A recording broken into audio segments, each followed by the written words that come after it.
21절 말씀입니다. 다니엘서 9장 15절로 21절 말씀입니다. 구약 1249페이지, 제가 가진 성경로는 1249페이지입니다. 다니엘서 9장 15절로 21절 말씀입니다.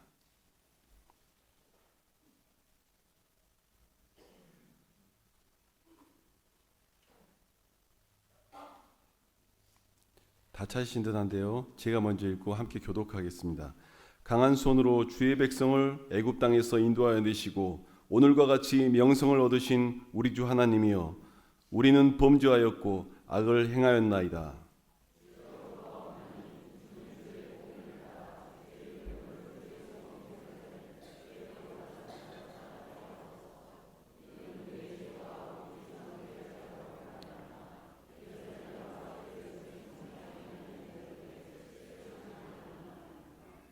그러한즉 우리 하나님이여, 지금 주의 종의 기도와 간구를 들으시고 주를 위하여 주의 얼굴 빛을 주의 황폐한 성소에 비추시옵소서.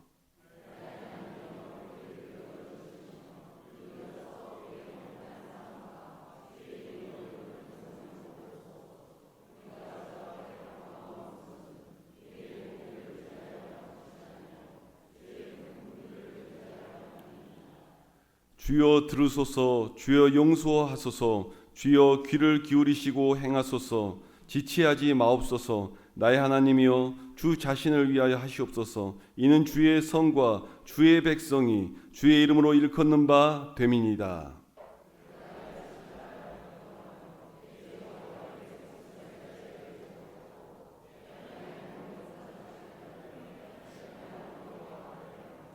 함께 읽겠습니다.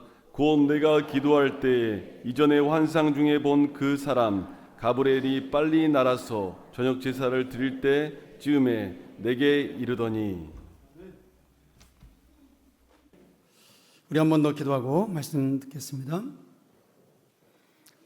하나님 아버지, 오늘 이 구원을 찬양하며 우리가 하나님의 자녀로 모이게 하심을 감사합니다. 또 부족한 종을 통하여 주의 말씀을 전할 수 있도록 인도하심도 감사합니다. 오직 성령이 우리의 마음을 주관하고 우리의 마음을 붙드는 하나님의 시간, 성령이 역사하는 시간, 주님의 은혜만이 임하는 시간 될 수 있도록 인도하여 주시옵소서. 예수님의 이름으로 간절히 기도하옵나이다. 아멘. 유명한 소설가인 해밍웨이가 썼던 유명한 단편집이 있습니다. 짧은 소설인데 그 제목이 세계의 수도, 더 캐피탈 오브 더 월드라는 그러한 소설인데요. 거기에 보면 그 스페인을 배경으로 탕자처럼 집을 나갔던 아들과 그리고 그 아들을 찾는 한 아버지의 이야기가 이렇게 나옵니다. 아버지가 집을 나간 아들을 찾을 수 없자 신문에 이렇게 크게 한 줄로 광고를 냅니다. 파코야, 너의 모든 것을 다 용서했다. 이번 화요일 12시에 몬타나 호텔 앞에서 만나자. 아빠가. 이렇게 쓴 겁니다. 이 파코라는 이름은 스페인에서 우리나라로 말하면 이제 홍길동 같은 김철수 이런 이름으로 볼 수가 있는 아주 흔한 이름인 거죠. 아버지는 이 신문에 광고를 내놓고 아들이 돌아오기를 간절하게 기도를 했습니다. 그리고 그날 화요일 12시에 그 몬타나 호텔 앞에 정말 우리 아들이 나왔으면 좋겠다. 꼭 나와야 될 텐데 그런 간절한 마음을 가지고 호텔 앞에 나가게 됐습니다.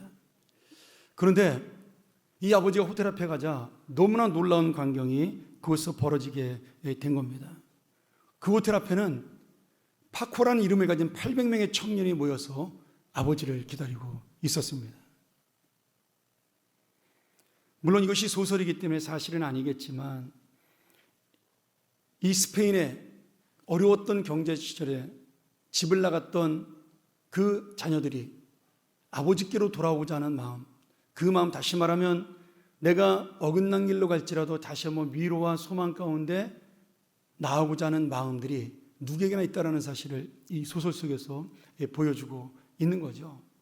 어쩌면은 저는 이 소설을 보면서 꽤 오래전에 읽었는데 수많은 명예와 그리고 영광을 작가라는 이름으로 얻었지만 결국은 이 해밍웨이는 알코올 중독자가 되고 나중에 엽총으로 자신을 쏴서 자살하는 그런 안타까운 인생이 되죠. 이미 그 인생 속에 위로가 없고 소망이 없었기에 이런 글을 쓴 것이 아닌가.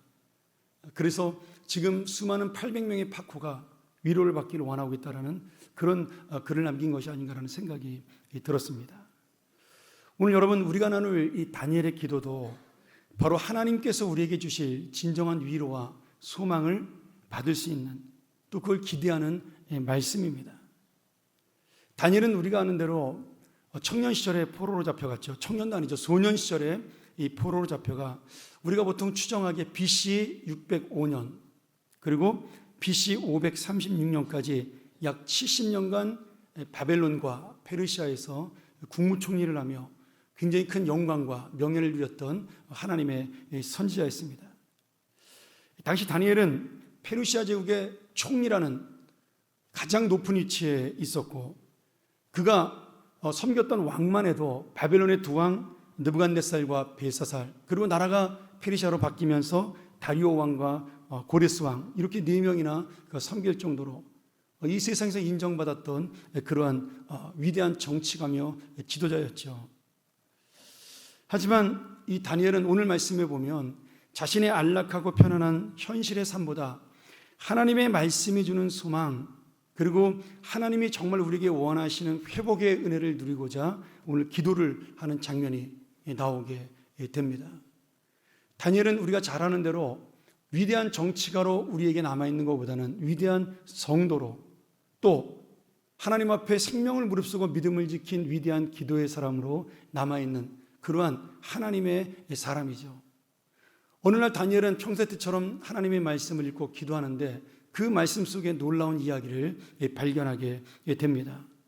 그가 오래전에 이미 복음을 전하다가 순교했던 예레미야의 말씀을, 물론 예레미야가 남긴 말씀이 아니라 바룩이 남겼던 그 말씀을 포로 시대 사람들이 이 바빌론으로 갖고 와서 손으로 계속 적어서 이렇게 내려오던 그 말씀을 읽게 된 것입니다. 근데 이 예레미야를 서로 읽다가 다니엘이 놀라운 영적인 각성을 하게 됩니다. 자신도 잘 몰랐는데 하나님께서 70년 만에 이 이스라엘 사람들이 포로된 바벨론에서, 페르시아에서 다시 고레스라는 왕의 그런 허락을 받고 다시 예루살렘 성으로 돌아가 나라를 회복한다라는 예언의 말씀이 이 예레미야서에 담겨져 있는 겁니다. 저는 오늘 이 말씀을 통해서 다니엘이 이 말씀을 읽고 기도함으로 하나님의 나라를 세우기 위해서 그렇게 애를 썼던 모습, 그리고 그 말씀의 기도를 통하여 수많은 백성들에게 위로와 소망을 줬던 그 믿음, 그리고 그 기도를 통하여 응답받음으로 말미암아 하나님의 살아계심의 영광을 드러냈던 다니엘의 기도를 통해서 올해 우리가 세웠던 이 놀라운 표, 말씀과 기도와 전도, 본질로 세워지는 교회의 두 번째 모습인 기도가 얼마나 귀한 것인가를, 또 축복인가를 나누는 시간이 되기를 소원합니다. 우리가 힘들다, 어렵다, 그런 이야기들을 많이 합니다.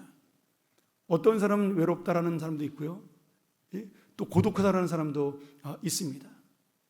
그런데 정말 그 문제를 해결하기 위하여 우리가 주님 앞에 나오는 사람을 찾기는 쉽지 않습니다. 물론 예수를 믿지 않아서 그런 사람도 많이 있지만 실제로 우리가 주님을 하나님으로 믿고 나의 구원자의, 나의 전부의, 인생의 모든 것으로 믿는 사람들조차도 내가 어떤 일을 만났을 때, 또 어떤 기대와 어떤 소망을 가지고 있을 때 정말 이 문제를 주님과 함께 기도하면서 해결하게 보겠다라고 생각하는 사람이 안타깝게도 많지 않다라는 거예요. 그런데 이 기도의 맛, 기도의 능력, 기도의 은혜를 아는 사람들은 절대로 기도를 놓치지 않습니다. 제가 이제 금요기도회 때마다 우리 교인들이 이렇게 가만히 보고 있으면 사실 저희 교회 숫자로 봐서 금요기도회가 거의 100여 명 가까이 나오니까 적은 숫자가 나오는 것은 아닙니다. 가끔 금요일날 오시는 강사분들이 깜짝 놀라요. 다른 교회 가면 몇십 명 안 되는데 큰 교회도 이 시내 한가운데 먼 데서 이렇게 오시나 보다. 근데 저는 그 말을 들을 때 기분이 좋은 것이 아니라 마음이 안타깝습니다. 거기에 나오는 분들이 얼마나 그 시간이 귀하고 얼마나 좋으면, 여러분 금요일이 가장 피곤한 시간임에도 불구하고 그 시간을 쪼개어 하나님 앞에 나와 기도하는 그 모습, 정말 기도가 아니면 살 수 없다라는 그 모습을 볼 수가 있기 때문에 그것을 모르고 사는 다른 우리 교인들이 너무나 마음이 안타까운 겁니다. 오늘 여러분, 다니엘이 뭐가 부족해서 기도한 사람이 아니었어요. 자신의 영달과 자신의 개인의 욕망을 위해서 기도한 것도 아니었습니다. 근데 그는 쉬지 않고 70년을 끊임없이 하나님 앞에서 공동체를 위해서 기도했던 하나님의 사람이었고, 하나님은 그 기도를 들으시고 다니엘 그 공동체를 위한 기도뿐만 아니라 다니엘 개인의 영광까지도 세워지는 놀라운 역사를 만나게 된다라는 거죠. 오늘 저는 이 말씀을 통하여 한 3가지 정도로 우리가 다니엘이 받았던 은혜, 그리고 다니엘이 했던 기도를 우리도 함께 드려서 놀라운 하나님의 기도로 말미암아 다시 세워지는 인생을 만나는 그런 축복된 2020년도가 되기를 주님의 이름으로 간절히 소원합니다. 먼저 첫 번째로 다니엘의 기도는 하나님의 말씀인 성경의 말씀과 약속을 의지하는 기도였습니다. 우리가 다 읽지 못했지만 나중에 9장 1절부터 끝까지 한번 여러분 쭉 읽어보셔요. 다니엘이 왜 이런 기도를 드릴 수밖에 없고 이 기도가 얼마나 놀라운 위대한 기도인가를. 9장 1절과 2절을 보면 다니엘은 이스라엘 백성의 포로 생활이 68년째에 접어들었을 때 성경 예레미야서를 읽게 됩니다. 구체적으로 예레미야 25장 8절부터 11절, 그리고 29장 10절부터 14절에 있는 말씀, 다시 말하면 너희가 지금은 고난을 당하나 너희의 그 매여있고 묶여있는 삶들이 70년 뒤에 다시 이 예루살렘으로 돌아오는 회복을 맛보게 될 것이라는 그 놀라운 예언과 약속의 말씀을 읽게 됩니다. 자, 우리도 한번 다 볼 수는 없지만 대표적인 말씀 2절만 한번 보도록 하죠. 예레미야 25장 12절입니다. 우리 같이 한번 읽을까요? 여호와의 말씀이니라. 70년이 끝나면 내가 바벨론의 왕과 그의 나라와 갈대아인의 땅을 그의 죄악으로 말미암아 벌하여 영원히 폐허가 되게 하되. 하나 더 보죠. 29장 10절입니다. 같이 읽습니다. 여호와께서 이와 같이 말씀하시니라. 바벨론에서 70년이 차면 내가 너희를 돌보고 나의 선한 말을 너희에게 성취하여 너희를 이곳으로 돌아오게 하리라. 지금 이스라엘이 망하기 전에, 남유다가 망하기 전에 예레미야가 백성들에게 했던 말씀이에요. 가장 강했던 바벨론 나라의 왕과 바벨론의 나라와 갈대아인이 바벨론을 말하는 거거든요. 이 갈대인들의 땅을 내가 영원히 폐허가 되게 하고 너희가 이 고향으로 돌아오리라. 여러분, 이 약속은 이미 이루어졌어요. 왜냐하면 바벨로니아 나라는 이미 사라졌어요. 지금 다니엘이 이 말씀을 읽을 때 페르시아가 세상을 정복하고 있었습니다. 근데 다니엘은 자신도 예언을 했던 사람이고 자신도 하나님의 말씀을 기록하는 사람이었지만 70년 만에 포로로에서 다시 예루살렘으로 돌아오는 이 말씀을 처음으로 마음속에 받게 된 겁니다. 생각해보니까 몇 년밖에 안 남았어요? 2년밖에 남지 않았습니다. 그래서 다니엘은 특별히 이 포로의 회복을 위하여 기도하는 이 다니엘서 9장의 놀라운 기도를 하나님 앞에 드리게 된 것이죠. 특별히 다니엘이 이 예레미야서를 읽다가 하나님의 놀라운 성품 2가지를 깨닫게 됩니다. 하나는 뭐냐면 우리를 너무나 사랑하시기 때문에 끝까지 참으셨던 자비와 긍휼의 하나님, 아버지의 마음이었어요. 이스라엘 백성이 계속해서 죄를 지었지만 하나님은 그 죄를 보면서도 그들이 언젠가는 돌아올 것이다, 언젠가는 회복될 것이다, 그렇게 생각하면서 수많은 선지자들을 보내십니다. 그 선지자가 이사야고 예레미야고 아모스고 호세아고 미가고 이런 선지자들을 계속 보내서 하나님께서는 이스라엘 백성을 깨우치고 돌아오라고 기다리고 또 기다렸던 그런 자비의 하나님이셨어요. 그렇지만 결국 이스라엘은 수백 년이 지났지만 돌아오지 않았습니다. 그래서 하나님은 이번에는 다른 사랑의 모습으로 이스라엘 백성의 회복을 위해 역사하는 사랑을 보여주시는데, 그것이 무엇이냐면 다른 나라를 통하여 이스라엘 백성을 심판하고 징계하심으로 그들의 죄를 회개하게 만드는 그러한 하나님의 자비였습니다. 여러분, 우리가 이 세상을 살면서 어려움을 당할 수 있습니다. 다 힘들 수 있고요. 고난을 만날 수가 있습니다. 그런데 그 고난이 우리를 성장시키기 위한 하나님의 은혜의 발판일 수도 있고요. 또 하나는 우리를 하나님의 사람으로 만들기 위한 하나님의 노력이고 열심이고 매질일 수도 있습니다. 제가 우리 젊은 친구들에게 가끔 하는 말이지만 옆집 아저씨는 저에게 관심이 없습니다. 옆집 아저씨는 엘리베이터에서 만나면 나에게 따뜻한 인사는 건네지만 내 인생에 관심이 없어요. 여러분, 그분의 인상이 좋다고 해서 나를 사랑하는 것이 아닙니다. 그러나 우리 아버지는 변함이 없고 항상 무뚝뚝하고 아무것도 말씀을 안 하시는 것처럼 보이지만 그 마음에는 자식에 대한 사랑으로 가득 차 있는 것, 그것이 아버지의 마음입니다. 요새 우리 젊은 아버지들이 안 그러지만 저희 때 아버지, 저도 그렇습니다만은 우리 아이들에게 좀 무뚝뚝하잖아요. 우리 아이들에게 대답을 잘 안 하잖아요. 그런데 그 안에 내가 저 아이를 사랑하는, 그 저 아이의 문제가 생기면 내 가슴이 더 힘들고 어려운 그런 마음을 가진 것이 바로 우리 아버지들의 마음입니다. 하나님이 그 마음으로 지금 이스라엘 백성을 사랑하셨던 거예요.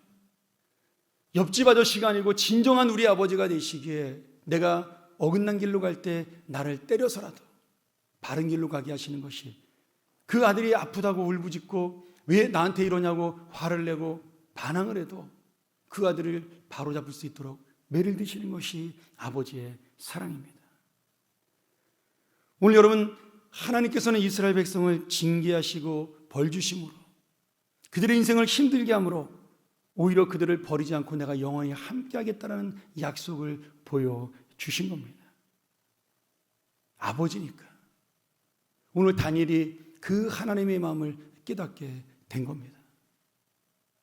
여러분 생각해 보세요. 70년이 지났습니다. 우리나라 일본에 36년 동안 지배를 받았는데, 그것도 우리가 일본 땅으로 잡혀간 것도 아니고 한국 땅에서 지배를 받았는데 아직도 70년이 지났지만 이 나라에는 일본의 잔재가 남아 있습니다. 아직도 우리 어르신들은 일본말 단어를 쓰고, 저도 뭐 어른들한테 배운 단어로 많이 쓰잖아요. 가끔 저도 그런 단어 써서 제가 아차 싶을 때가 있는데, 근데 자기 나라를 완전히 잃어버리고 지금 어디로 갔어요? 수천 명이 포로로 잡혀가서 70년을 남의 나라에서 살았습니다. 아마 이미 첫 번째 포로로 잡혔던 사람들 대다수는 죽고 다니엘처럼 극소수만 남아있었을 것이에요. 그러면 그 땅에 70년을 살았던 이스라엘 백성들에게 다시 돌아간다는 의미가 무슨 의미가 있겠어요? 바벨론은, 이 페르시아는 세계에서 가장 잘 사는 나라고 가장 문화가 발달한 나라고, 또 이스라엘 백성은 그 나라에 와가지고 못 산 게 아닙니다. 포로로 잡혔지만 바벨론이나 페르시아는 민족 융화 정책을 써서 인재들을 등용하고, 그리고 자기 나라 사람들과 똑같이 차별 대우하지 아니하고 그들을 사용했습니다. 지금 세계 7대 불가사의라고 불리는 바벨론의 공중정원도 이스라엘 사람들이 건축한 것입니다. 그러니 그 땅에서 자리 잘 잡고 돈 잘 벌고 평화롭게 사는데 굳이 내가 하나님의 약속에 따라 70년 만에 내 조국으로 돌아가야 되느냐? 그 땅은 황폐해졌고 아무것도 없고 황무지불가한 땅인데. 근데 여러분, 다니엘은 이 말씀을 보면서 하나님의 사랑은 끝나지 않았다라는 것. 우리는 이미 70년 동안 잊어버리고 살았고 그 약속을 놓치고 살았지만 하나님은 한 번도 그것을 잊어버리거나 놓치지 아니하고 우리를 다시 한번 새로운 하나님의 나라, 하나님의 사랑으로 회복시키기 위하여 기다리고 계셨다는 것을 깨닫게 된 것입니다. 오늘 여러분, 어떤 사람에게는 하나님의 사랑이 자비하심과 은혜로, 그 사람을 기다리는 하나님의 사랑으로 나타날 수가 있습니다.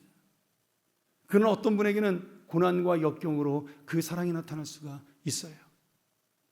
그 고난과 역경 중에 가장 힘든 것이 무엇이냐면 자녀에 대한 아픔입니다. 우리 교회에도 그 자녀에 대한 아픔을 가지고 끊임없이 기도하는 성도들이 꽤 있습니다. 해결되지 않는 문제, 그 문제를 가지고 또 해결됐다더라도 그 문제가 어떻게 터질까 노심초사해서 가슴을 쥐어짜면서 기도하는 우리의 귀한 형제자매들이 있습니다. 오늘 주님께서 바로 그런 우리의 마음처럼 오늘 이스라엘 백성을 바라보면서 그 자녀들이 다시 하나님의 사람으로 서기를, 하나님의 은혜로 서기를 간절히 원하는 마음이 바로 이 다니엘의 기도 속에 남겨져 있는 겁니다. 하나님은 말씀을 다니엘에게 주셨고 다니엘은 이 말씀을 통하여 하나님께 드리는 기도가 무엇인지를 깨닫게 된 거죠. 오늘 여러분, 사람은요 연약하게 자식이라도 포기하고 사는 사람도 있습니다. 그런데 우리 하나님은 절대로 포기하지 않으십니다. 여러분을 때려서라도, 여러분을 징계하기 위해서라도 하나님은 다시 세우기를 원해서 여러분을 끝까지 붙드시는 것, 그것이 오늘 이스라엘 백성을 70년 만에 돌아오게 만드시는 하나님의 약속이에요. 하나님의 열심입니다. 오늘 여러분, 이 말씀을 의지하고 이 말씀을 붙들고 나는 절대로 변하지 않는 하나님이라는 이 은혜를 붙들고 올 한 해 다시 한번 주님의 마음을 알고 엎드리는 기도하는 성도가 되어 정말 우리가 금요기도회 때마다 기도의 복을 누리고 새벽 기도회 때마다 기도의 복을 누리는 우리 하나님의 사람들이 되기를 주님의 이름으로 간절히 축원합니다. 두 번째로 다니엘의 기도는 말씀을 통해서 죄를 깨닫는 회개의 기도였습니다. 지금 다니엘의 기도의 가장 큰 주제는 뭐냐면 우리나라가 회복되게 하여 주시옵소서요. 하나님이 70년 만에 이 땅을 다시 살리시겠다라고 약속하셨으니까 그것이 다니엘의 기도의 주제가 되었습니다.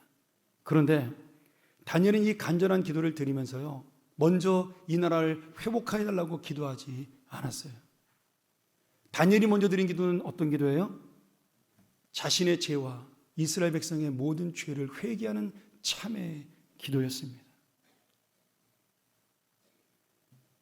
다니엘은 하나님 말씀을 읽다가 깨달은 거예요. 우리가 왜 망했을까? 우리가 왜 하나님께 징계를 받았을까? 우리가 하나님께로 돌아가지 못했구나. 말씀 앞에 바로 서지 못했구나. 그래서 다시 돌아가자. 내가 하나님 앞에 이 약속을 얻기보다 먼저 내가 하나님의 자녀로 서는 것이 훨씬 더 먼저 우선적인 거구나. 그래서 다니엘은 죄를 회개하는 기도를 드리게 됩니다. 그런데 더 놀라운 게 있죠. 다니엘이 자기의 죄부터 회개를 합니다. 여러분, 다니엘이 무슨 죄를 지었을까요? 아니, 어린 시절에 포로로 잡혀와가지고 하나님 말씀대로 열심히 사는 죄밖에 없습니다. 그는 조상의 죄와 아무 상관이 없는 사람이었어요. 그런데 그 조상의 죄까지도 자신의 죄로 알고 내가 그래도 나도 조상들처럼 하나님 말씀을 깨닫지 못하고 살았던 자신의 죄를 회개하고 그리고 이스라엘 백성의 죄를 용서해달라고 하나님 앞에 간절하게 참회의 기도를 드리게 된 것입니다. 2001년도 미국에 9.11 사태가 터졌습니다. 저 지금도 기억합니다. 제가 2002년도에 미국에 공부하러 들어갔는데요.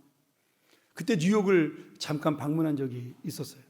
지금은 거기 그 테러 만난 그 자리가 공원이 됐지만 그때는 거기를 전부 이렇게 바리케이트로 둘러싸고 거기에 죽은 사람들 사진을 붙여놓고 날마다 사람들이 와서 기도하고 울면서 그랬던 그라운드 제로라고 그렇게 불렀던 자리였습니다. 여러분, 9.11 테러가 나서 미국은 슬픔과 아픔을 당했습니다. 그런데요, 그것 때문에 기도운동이 일어나기 시작을 했어요. 맨하탄에 있는 많은 직장인들이 점심시간마다 점심을 일찍 먹고 교회에 모여서 기도를 드리는 놀라운 역사가 일어나게 된 겁니다. 물론 지금은 많이 사라졌죠. 또한 20년 지나면서 많이 없어졌습니다. 그런데 제가 미국에서 공부하고 목회를 하면서 그때 그들의 기도가 결국은 하나님께서 미국을 지금도 붙잡고 있는 한 가지의 원동력이 되는구나. 매일 저렇게 총 쏘고 서로가 죽고 죽이는 그런 나라인데도 정말 이상한 사람이 많고 이상한 것이 많은 나라인데도 불구하고, 그리고 점점 지금 미국의 신앙이 쪼그라들어서 이제 미국은 목사가 없어서 고민하는 나라가 될 정도예요. 신학교가 다 문을 닫아갑니다. 우리 한국인 목사님들이 유학하지 않으면 문 닫을 신학교도 많아요. 그런데 진작 일어났어야 될 그 하나님의 심판이 점점 늦춰지고 있다는 것을 제가 그 기도를 통해 깨달았어요. 여러분, 고난은 어쩌면 우리의 영혼을 살리는 하나님의 은혜입니다. 잘 사는 것만이 여러분 은혜가 아니에요. 평안한 것만이 은혜가 아닙니다. 근데 놀라운 건 다니엘은 평안하고 잘 살고 행복한데도 그 은혜를 깨달았던 사람이라는 거죠. 19절에 보면 다니엘은 자신의 죄를 회개하면서 이 백성의 죄를 용서해달라고 죄를 지었다라고 고백을 하는데요, 9장 전체를 보면 30번의 고백을 합니다. 우리가 죄인입니다. 내가 죄인입니다. 이 다니엘의 기도가 바로 예수님의 기도인 거죠. 예수님은 죄가 없었지만 우리의 죄를 뒤집어 쓰고 십자가에 달려 돌아가심으로 이 세상을 구원하셨어요. 다니엘의 회개도 그 죄를 지어서가 아니라 그 죄를 해결하기 위한 성도의 공적인 회개입니다. 오늘 여러분, 이 기도가 바로 우리의 기도가 되어야 하는 겁니다. 이 나라와 이 민족의 죄가 바로 우리의 죄라는 인식이 있어야 되고요, 우리 교회 공동체의 기도의 제목이 바로 나의 제목이라는 마음의 간구가 있어야 되고요, 내 인생의 문제가 경제의 문제요, 사람의 문제가 아니라 신앙의 문제라는 사실을 깨닫는 것, 그래서 바로 주님 앞에 내가 참여 먼저 엎드리는 것, 그것이야말로 하나님의 통치를 인정하며 우리의 영혼을 살리는 참된 기도입니다. 사랑하는 여러분, 우리가 말씀으로 이 세상을 바라보지 못하고 주님의 가치관으로 이 세상을 살아가지 못하고 이 세상 시류에 휩쓸리면서 그것이 죄인지도 모르며 우리도 그저 그렇게 살아왔습니다. 그러면서 이 세상은 힘들고 어렵고 날마다 불행하다라고, 날마다 우울하다라고 그렇게 말씀합니다. 오늘 여러분, 이 세상이 왜 주님에게로 멀어졌을까요? 왜 이 세상이 주님의 사랑 가운데 더 풍요롭고 평안한 세상으로 가는 것이 아니라 잘 사는 것 같은데 왜 점점점 내 마음은 더 힘들어지는 세상으로 가는 것인가요? 여러분, 이스라엘 백성이 경제적으로 못 살아서 심판받은 것이 아닙니다. 그들도 이것을 몰랐던 거예요. 우리가 하나님의 뜻대로 살지 못하여 이 땅에 경제는 일어나고 이 땅에 모든 사람들은 배고픔은 없어졌지만 내 영혼의 갈증과 목마름은 여전히 더 커지고 있다는 사실을 깨닫지 못한 겁니다. 오늘 우리 모두 다니엘처럼 우리 믿는 자녀들이 우리가 먼저 하나님의 말씀대로 살지 못했음을 회개하며 하나님의 뜻을 이 땅에 펼치지 못함으로 이 공동체가 어려워지고 있다는 사실을 우리가 회개할 때 여러분, 이 나라는 다시 일어설 수 있습니다. 우리 교회는 다시 하나님 앞에 바로 설 수 있고 더 주님의 빛을 드러내는 하나님의 교회가 될 수 있고요, 여러분의 가정의 문제, 여러분의 개인의 문제도 해결되는 놀라운 역사가 일어날 줄 믿습니다. 예수님이 십자가에 돌아가실 때 강도 두 사람이 같이 매달렸습니다.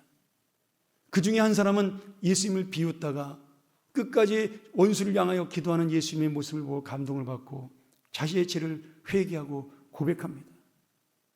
나는 죄를 지어 죽는 것이 당연하나 당신은 무슨 죄가 있습니까?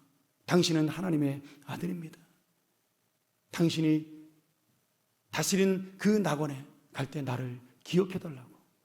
마지막에 그가 드렸던 그 참회의 기도로 말미암아 그 사람은 인생 전체는 죄악이었지만 그 인생의 마지막 열매는 하나님 나라의 주인이 되었습니다. 반대로 그 옆에 같이 묶여있던 한 강도는 끝까지 예수님을 비방하고 비웃으며 자기의 죄를 회개하지 않습니다. 그래서 결국 구원받지 못하고 죽어가죠. 여러분, 그 용서받지 못한 죄는요, 지금까지 강도로 살아온 죄보다 아직도 예수 그리스도의 은혜 앞에, 사랑 앞에 회개와 고백이 없는 불신앙, 그것이 그 강도의 가장 커다란 죄악입니다. 여러분, 하나님이 보시는 죄는요, 별다른 게 아닌 거예요.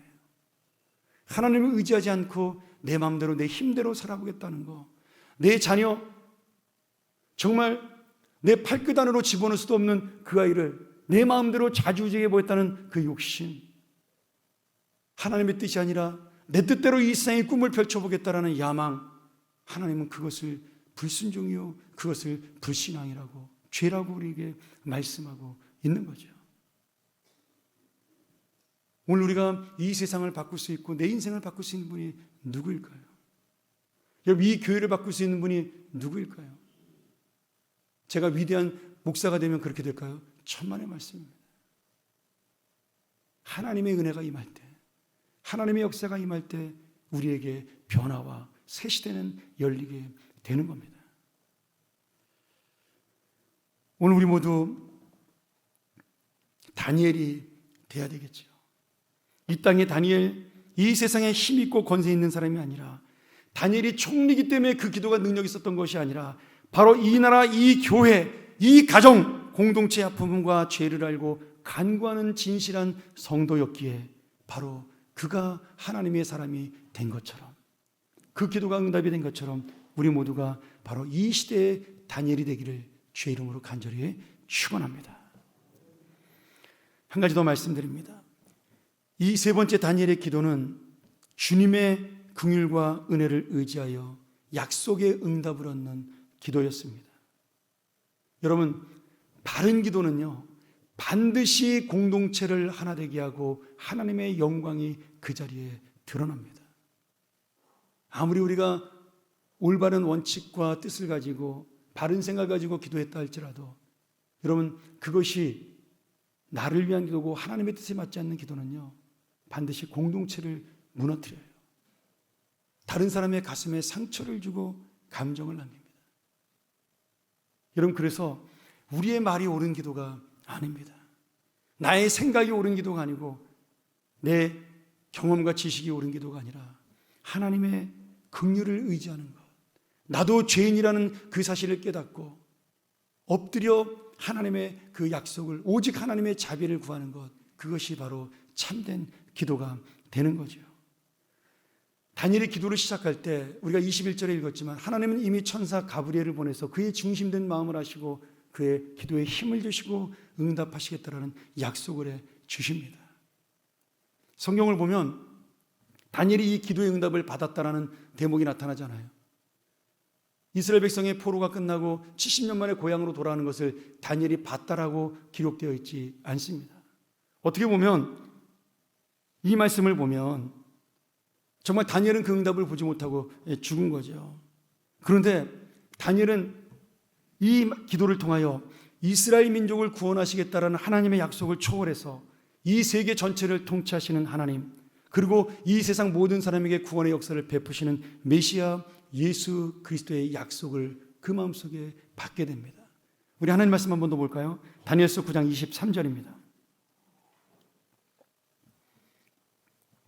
우리 한 번 더 읽습니다. 내 백성과 내 거룩한 성을 위하여 이른 이래를 기한으로 정하였나니 허물이 그치며 죄가 끝나며 죄악이 용서되며 영원한 의가 드러나며 환상과 예언이 응하며 또 지극히 거룩한 이가 기름 부음을 받으리라.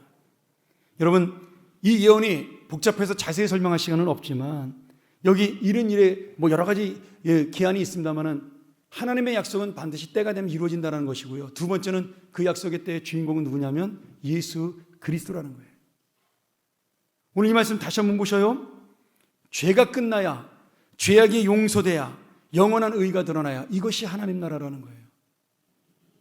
잘 살고 잘 먹고 잘 입고 경제적으로 부흥하고 문화가 발전하고 로봇가 내 일을 다 대신해주고 그런 것이 하나님의 나라가 아니라 오늘 하나님의 의가 드러나는 나라가 하나님이 세우실 응답의 나라라는 겁니다. 그리고 그 나라의 주인은 누구시라는 거예요? 영원한 기름 부음 받을 예수 그리스도 메시아라는 겁니다. 어떻게 보면 다니엘은 이 기도를 통하여 무의미하다고 느낄 수 있을 거예요. 내가 살아생전에 이 기도를 응답을 보지도 못하는데, 나는 뭐 그냥 이렇게 살다가 죽는 건데 하나님은 왜 나한테 이런 응답을 주셨는가? 그렇게 생각할 수 있습니다. 그런데 말이죠, 그 놀라운 약속의 응답을 지금 누가 받고 있어요? 우리가 받고 있는 겁니다. 내가 예수 그리스도로 말미암아 새 시대에 하나님의 새 사람이 되었고, 우리를 통하여 계속해서 하나님 나라는 지금 이루어져 가고 있는 것, 이스라엘을 넘어 이 온 세상에 주님의 복음이 전해지고 있는 것, 그것이 바로 다니엘이 받았던 열매요 하나님의 영광입니다. 시간은 같지만 제가 어제 새벽에 받았던 은혜를 여러분에게 한 번 더 전하기를 원합니다. 우리가 어제 새벽 기도 때 매일 성경에서 창세기 9장을 봤습니다. 거기에 보면 9장 14절부터 16절에 하나님께서 홍수로 이 세상을 심판하신 다음에 노아를 살리시잖아요. 노아가 홍수에서 나와서 하나님께 감사의 제사를 드립니다. 그때 하나님이 감사하는 노아에게 무지개를 보여주면서 내가 다시는 물로 세상을 심판하지 않겠다. 그 다음 말씀이 중요한데요. 왜냐하면 너희들은 어쩔 수 없이 죄로 살아갈 수밖에 없는 인생이기 때문이다. 이렇게 말씀하셔요. 그러니 맨날 심판해도 그 죄를 너희들이 벗어날 수 없다라는 거죠. 그러면서 하나님이 무지개를 보여주며 다른 약속을 주시는 거예요. 무엇이냐면 이 무지개를 봄으로 이제 너희가 죄를 지어 죽을 때가 되면 내가 대신 죽겠다라는 약속을 우리에게 주시는 겁니다. 여러분, 무지개가 히브리어로 퀘세트라는 뜻입니다. 근데 이 퀘세트가 창세기 9장을 제외하고 구약 성경 어디에도 무지개로 쓰인 단어가 없어요. 다른 모든 성경에는 뭐라고 되어 있냐면 활이라는 단어로 번역이 되어 있습니다. 여러분, 우리 무지개가 영어로 뭐죠? 레인보우입니다. 레인은 비니까 알겠는데 보우는 왜 보울까요? 저 무지개가 활 모양처럼 생겼기 때문이죠. 이게 성경에서 나온 거예요.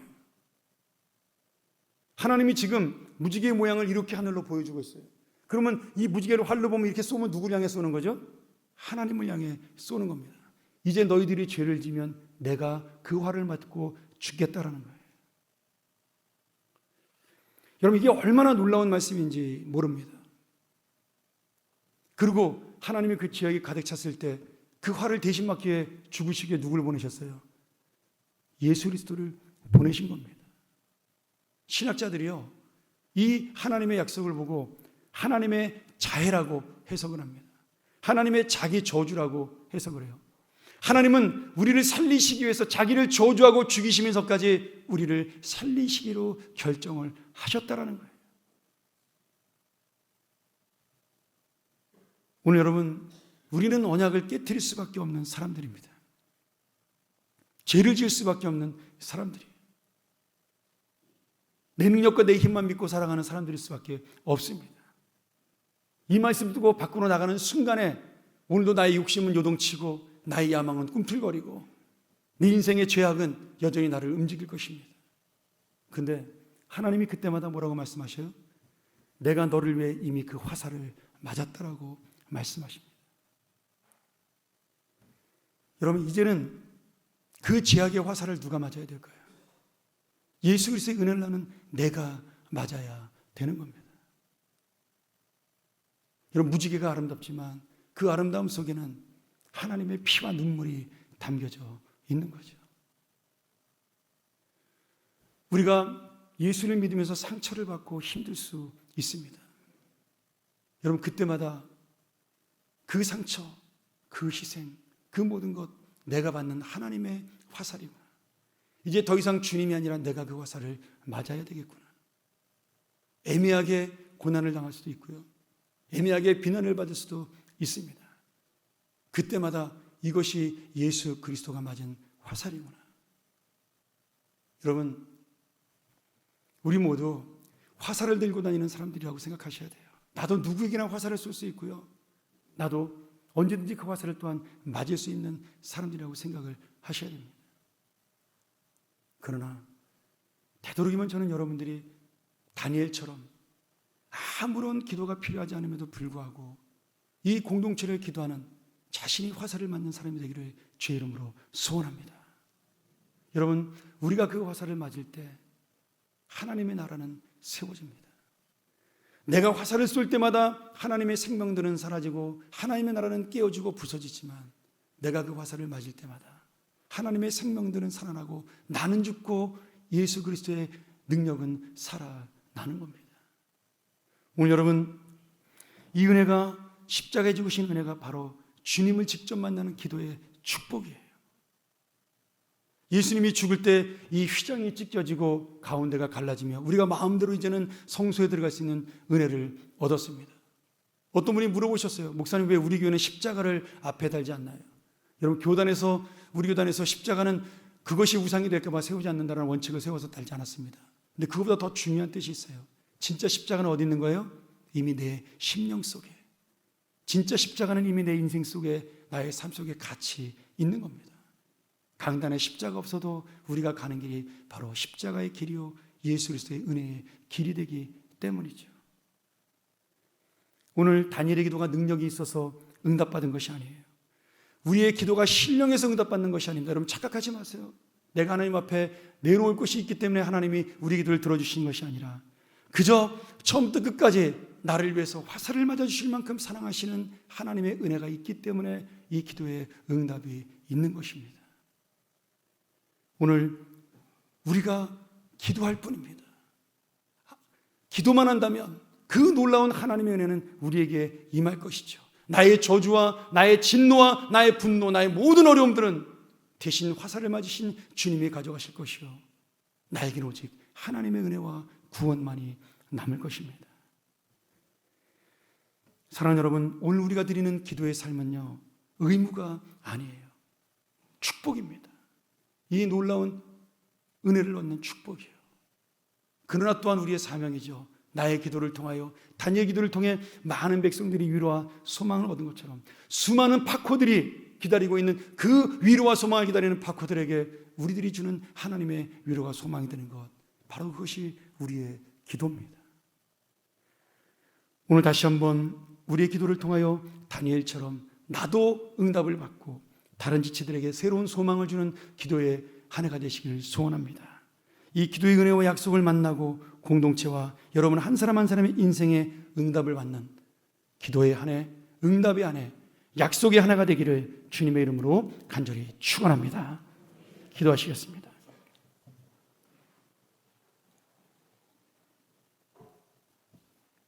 우리 한번 이 말씀 기억하면서 올 한 해 하늘의 문을 열어달라고, 주의 얼굴빛을 우리에게 비치사 주의 영광을 드러내게 해달라고. 이 자리에 함께 예배는 참석 못하지만 그 소망을 가지고 이 예배를 바라보는 수많은 환우들에게 이 은혜를 허락하여 달라고. 우리가 잠언 이 시간 통성으로 함께 기도하겠습니다. 하나님